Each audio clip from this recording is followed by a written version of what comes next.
word is wind, but every word that come out of the word, the mouth of the women of God, God, it shall not only be wind, but it shall manifest itself in the name of Jesus. In the name of Jesus. Hallelujah, Jesus. Yes, Jesus. God, we will speak to our mountains, and our mountains will And they fall shall- in front of us, and we will walk over our mountains, mighty God, and we will swim through our valleys in the name of Jesus Christ. Father, I give you thanks for each of us life. Father, as it is right now, we may not be where we want to be.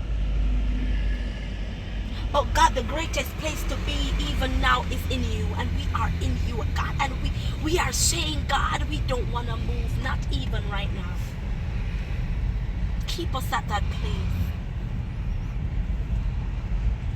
Keep us in you, God.